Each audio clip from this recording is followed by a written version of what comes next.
AITA for ignoring my husband after he fled during a Pitbull attack on his niece. I'm going to start with this. I'm still a bit traumatized, and I will be finding someone to talk to. And a friend's made this account for me because I am not a frequenter. Don't know if the Pitbull made it. I haven't asked. My husband and his niece and nephew and I were in our backyard. I am going to assume Outgate was open. I can't remember. It, the Pitbull, came out of nowhere and latched onto his niece. 5F. Niece screamed. I turned, kicked it with all the force I could manage. I was lucky enough to hit it in the jaw somewhere that made its jaw dislodge. My husband, who had been a few feet away, shouted something along the lines of, "Whose dog this?" I told him to get our bear spray from the house. I was in a panic. I am animal love, but it was so insane. The Pitbull seemed almost rabid. I don't think it was in hindsight. It wasn't foaming at the mouth, it was just crazed. My husband ran. But not towards the house. He literally ran out the fence gate and shut it behind him, not towards his niece or nephew, who was also present in an outdoor bassinet that I managed to all but toss onto the picnic table to make sure it was out of the dog's reach, while holding his niece off my shoulder. I put her on the BBQ to keep her out of reach, but the dog was literally jumping and snapping, and I was worried that if I tried to carry her, I'm short, it would manage to grab her out of my hands. It chased me when I ran for the shove, but then I swung at it, and I swung until it stopped. I don't think I will ever forget the sound or feeling. It was so high stress, I didn't even realize that it had bit me twice. I haven't spoken to him for a full week. Even though we live in the same house, I didn't ask where he went. He only came back a few minutes later to pack us into the car and drive us to the hospital. He's getting angry that I'm giving him the silent treatment.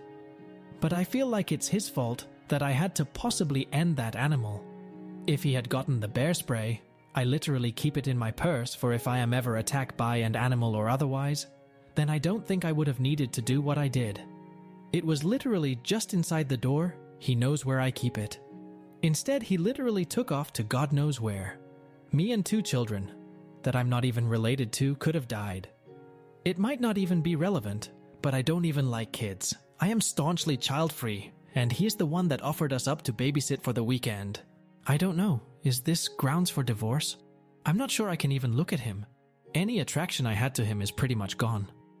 He tried to touch me yesterday, just to move me so he could pass, and I smacked his hand away without even thinking about it, like he was some stranger at a bar, because it was literally jarring. He's just been skulking around trying to talk to me, then getting frustrated, then skulking more. I wasn't expecting him to be macho and fist fight the freaking dog, but at least follow instruction, at least not leave me in a life and death situation with a toddler and an infant. Should I be able to chalk this up to in the moment panic? I don't even know if I want to hear him out. Update 1. For everyone worried about my mental health, I did get in through an app with my work yesterday because I decided I really needed it and labeled it high priority.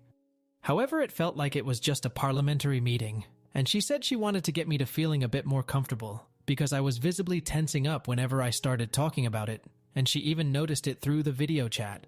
Last night, also I told me, "Husband, I needed space." I apologize that I don't have more of an update on our relationship than that.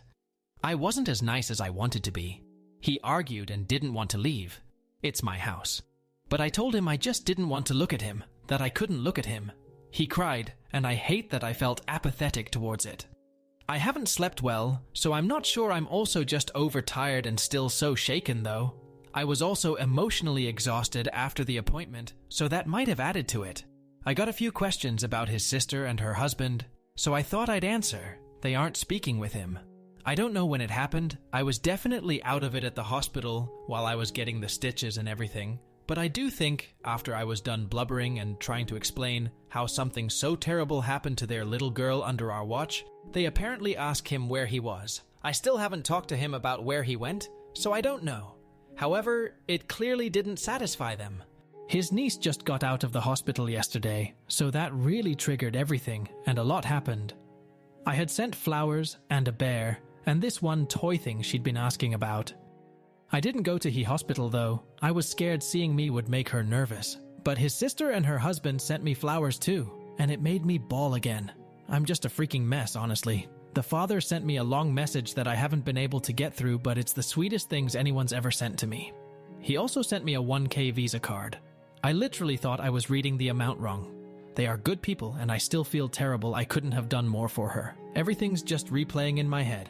Anyway, I obviously haven't looked into filing yet, but I am not against the idea of it, and it really did help me feel better about wanting a divorce over this. I know fight or flight can't be helped, but now I think I realized that it's okay not to want to be with someone who would leave you behind. I think I can say I'm a fighter, and I want a fighter with me. Maybe he'd be better off with a runner instead too. Then he at least wouldn't be leaving someone behind. I don't know. It feels like I'm done. But I'm also just a mess, so right now I'm just glad I have space. Thank you for everyone making me feel like I wasn't being ridiculous though. I think it always feels like it should be multiple issues that tear a marriage apart, unless it's infidelity or something. And it's like I know he may not have meant to betray me, but he still did, whatever his reasoning.